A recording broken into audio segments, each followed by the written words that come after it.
warahmatullahi wabarakatuh. Perkenalkan, nama saya Nivia Marquina, mahasiswa Universitas Cokro Aminoto Palopo. Di sini saya akan menjelaskan tentang konsep dasar sistem informasi geografi. Sistem informasi geografi. Yang pertama saya akan menjelaskan apa itu sistem informasi dan geografi. Yang pertama yaitu sistem. Sistem adalah sekumpulan objek atau ide yang berhubungan untuk mencapai tujuan bersama. Contohnya misalnya yaitu pemesanan tiket secara online, tiket kereta api, dan tiket pesawat. Melalui sistem ini, kita tidak perlu lagi capek antre di loket untuk membeli tiket. Kita cukup membuka internet, kemudian melakukan transaksi pembelian atau pemesanan tiket yang kita perlukan. Informasi. Informasi adalah data dan fakta yang dikelola menjadi sesuatu yang bermanfaat bagi penerimanya. Contohnya yaitu misalnya terjadi banjir bandang kembali melanda beberapa desa dan ibu kota di Jakarta. Geografi. Geografi adalah ilmu yang mempelajari segala aktivitas manusia dan alam, serta interaksi di antara keduanya, melalui perspektif ruang hingga terbentuk pola ruang tertentu.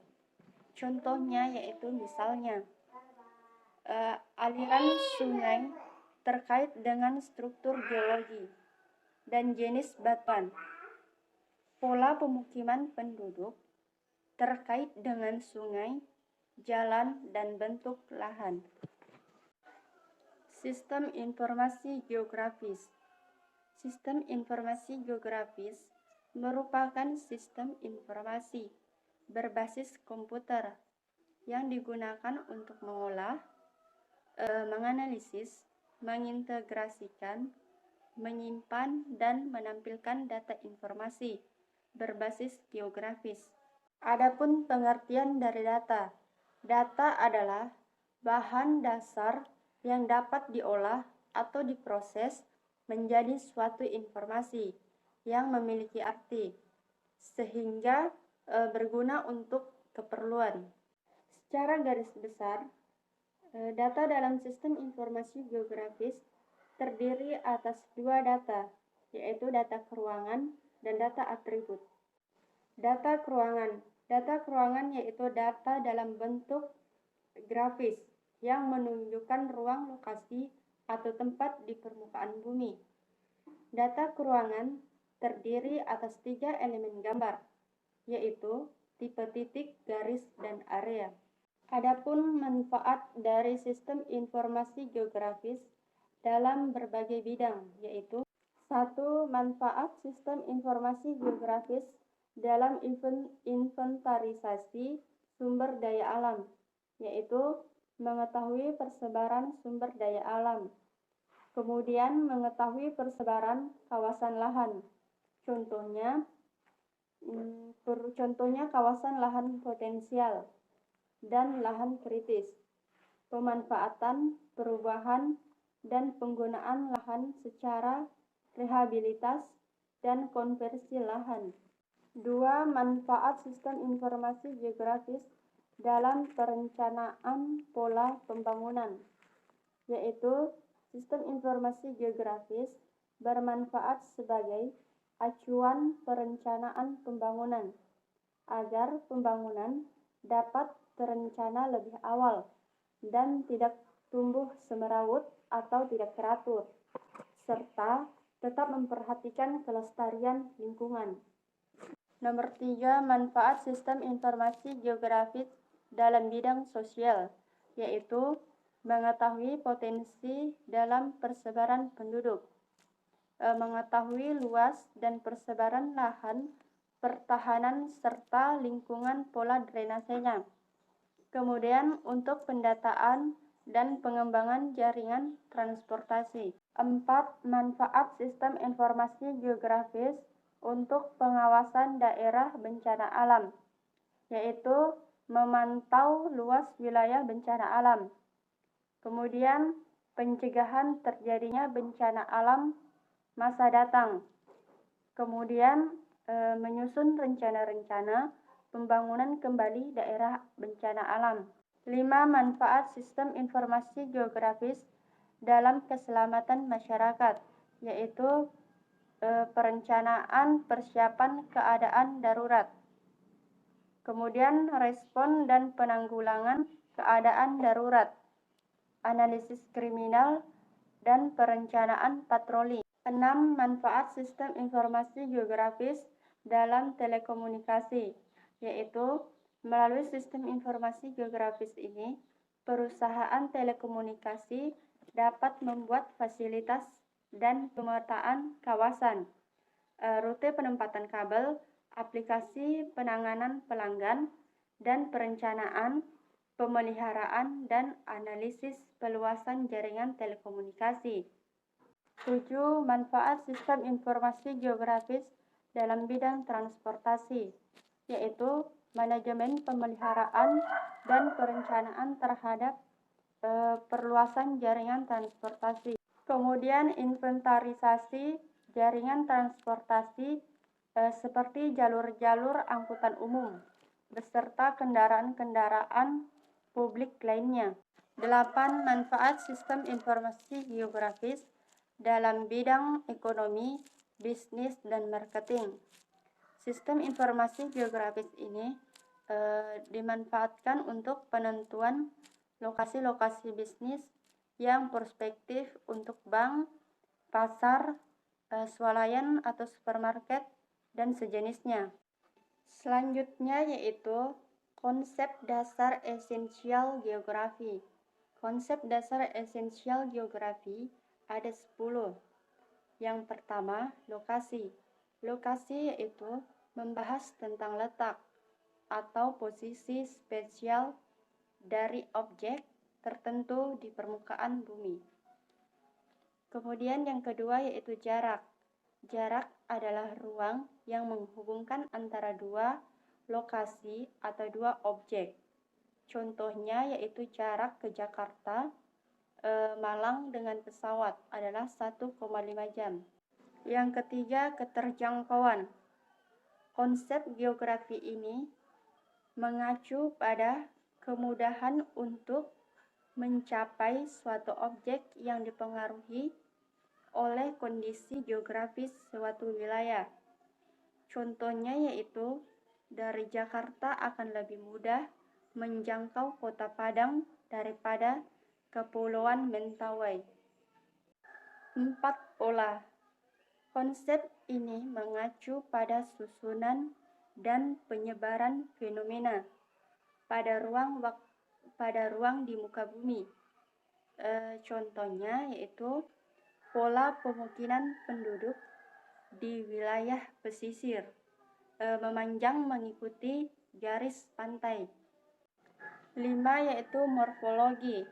Morfologi ini menggambarkan perwujudan daratan di muka bumi yang merupakan hasil geologi. Contohnya yaitu seperti pulau-pulau, dataran yang luas, dan pegunungan dan lembah. Yang keenam yaitu aglomerasi. Aglomerasi adalah kecenderungan persebaran yang bersifat mengelompok pada suatu wilayah. Contohnya yaitu pemukiman penduduk masyarakat, perkantoran mereka yang cenderung tinggal mengelompok, sehingga timbul pengelompokan seperti daerah elit dan daerah yang kumuh. 7. Yaitu interaksi dan interdependensi. Konsep ini berkaitan dengan hubungan timbal balik atau saling ketergantungan antar wilayah.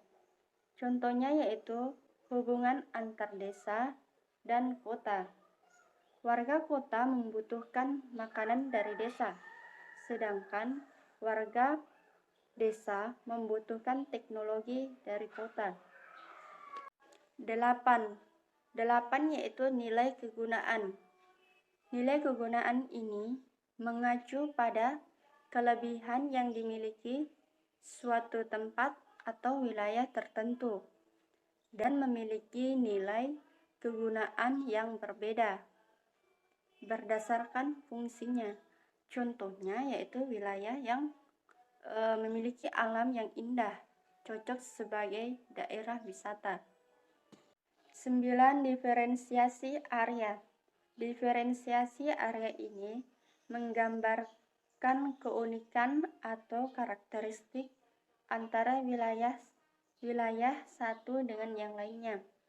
Contohnya yaitu misalnya masyarakat yang tinggal di pesisir bekerja sebagai nelayan, sedangkan warga yang tinggal di pegunungan bekerja di kebun atau di ladang.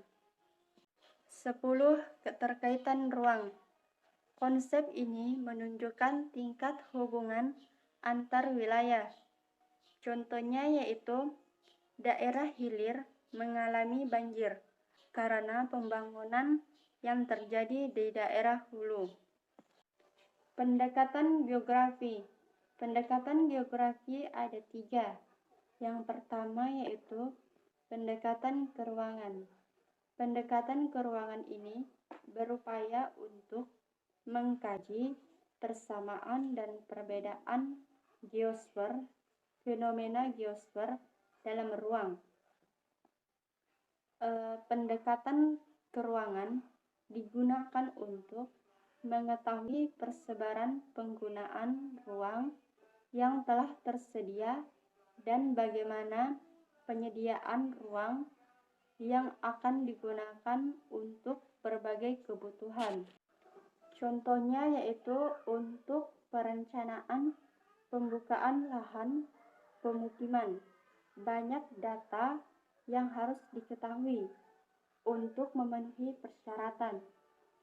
Di antaranya adalah data seperti ketinggian tempat, kemiringan lereng, jenis tanah, dan lainnya. Yang kedua yaitu pendekatan ekologi. Pendekatan ekologi ini mengkaji fenomena geosfer seperti interaksi organisme hidup dengan lingkungannya. Dalam pendekatan ini, manusia memiliki peran yang penting dalam proses interaksi. Contohnya yaitu manusia yang tinggal di daerah pantai akan memiliki aktivitas berbeda dengan manusia di daerah pegunungan. Yang ketiga, pendekatan kompleks wilayah. Pendekatan kompleks wilayah berupaya untuk mengkaji fenomena geosfer melalui kombinasi pendekatan keruangan dan pendekatan ekologi.